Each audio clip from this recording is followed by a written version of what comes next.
Well, the Iranian opposition says the anti-government protests there have been spreading. The National Council of Resistance of Iran is encouraged by the brazen protests in the streets. Here's some video that they say from social media that shows anti-regime demonstrators ripping down the image of Iran's supreme leader, Ayatollah Khamenei.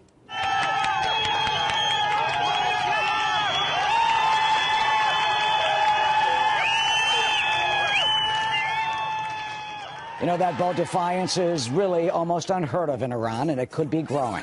The opposition group tells Fox News that there have been mass demonstrations against the regime in at least 31 cities, with some protesters calling for death to Khamenei, death to Iran's President Hassan Rouhani, and chanting the dictator must go. While pro-government counter-protests have blamed the resistance group itself for the unrest. So how far can this go? Rebecca Heinrichs joins us now, a senior fellow at the Hudson Institute, who joins us from Washington. So, Rebecca, we haven't witnessed this type of anti-regime anger unleashed on the streets since at least 2009.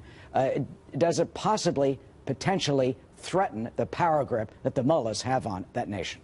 Well, certainly there is great discontent among the Iranian people, and this has been brewing, and it continues to pop up, and then it goes back down. But there is a pro-democracy movement that has existed there. It's against the mullahs and the control there. And I just want to say something about how brave these individuals are who are protesting the government, because this is a government that jails protesters. This is a government that has the so-called morality police that has thrown acid in the face of women, Iranians, who don't cover their head properly according to the Iranian dress codes there. So these are very brave people. They're tired of this regime that has had such an iron fist with the people. And so it's great that President Trump has already shown support for those who are demonstrating there. Well, you know, those people, among them are the followers of Maryam Rajavi. She's the leader of the National Council of Resistance of Iran. And she gave a videotaped statement actually saying what you just said, praising what she calls the brave actions of the demonstrators. Here's part of Mrs. Rajavi's statement. Listen. The Iranian people demand the overthrow of the ruling religious dictatorship. It is their right to topple this repressive regime.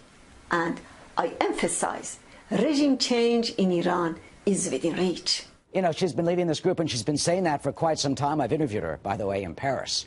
Does her message resonate? Will it resonate further? And can it resonate in the Oval Office? Well, I think it does. I think that the Iranian people, this is why I think one of the smartest things the Trump administration has done is to differentiate between the Iranian people and the Iranian regime. The Iranian regime, again, it supports terrorism abroad. Rouhani, the president of Iran, many former Obama admin officials continue to try to perpetuate the myth that he's a moderate. He's not a moderate under Rouhani's control. They have the Iranian government has tested missiles in violation of UN Security Council resolutions, continues to fund terrorism with Hezbollah, continues to support the Assad regime in Syria, which is brutal.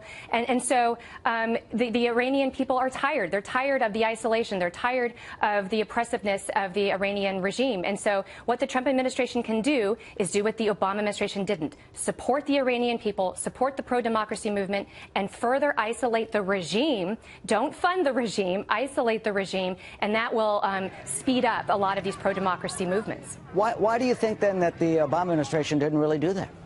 I think that the Obama administration believed that it could legitimize the Iranian government, and that by legitimizing the Iranian government, it might have the effect in the long term of moderating the government. Of course, that is counterfactual. That isn't the way it works. You don't reward regimes that oppress their people and are anti-American and anti-Israel. And so all the Iran deal did was it legitimized the regime, and it flushed the regime with cash to continue its anti-terrorism efforts abroad and to oppress its people at home. So now what the Trump administration needs to do is take a holistic approach to Iran and look for ways again to inflict pain on the regime and support and demonstrate solidarity with the pro-democracy movement that exists. You know, President Trump had a pretty stinging tweet about all this, and it's in contrast, some would say, critics say, to what President Obama did during the Green Revolution in 2009, that he basically was quiet the first few days. After a week, he did get tougher.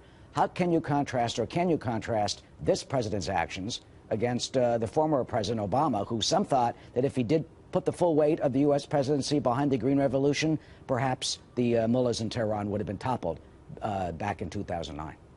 We missed a major opportunity in 2009 when President Obama, I mean, he did worse than not say anything in the beginning, because when he did speak, he equivocated about, this was still just up to Iran to deal with the issue. And he didn't condemn the Iranian regime, because what the Obama administration wanted more than anything was to legitimize the regime and secure the nuclear Iran deal, which, by the way, it didn't even end the nuclear program. It merely paused it. And now whenever you make the regime rich, it's going to just continue the program once do you think they cut these deals to try to, preserve the nuclear deal at almost any cost? Absolutely. Absolutely. That was central to what the Obama administration was trying to do. And so it played down. There was a report that came out with Politico about the Obama administration ending an anti-Hezbollah drug cartel because it was trying to, look for opportunities to please the Iranians. And at all costs, it just wanted this deal with the Iranians.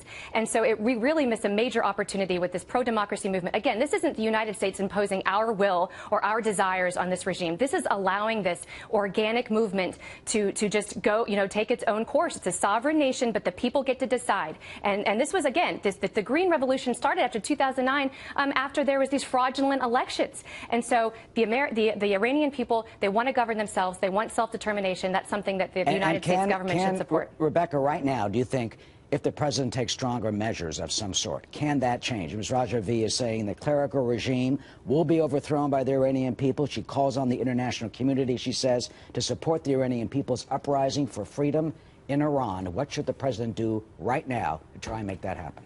You do two things. You demonstrate just open and unapologetic, just moral support to the Green Revolution that's there, to the people who are there.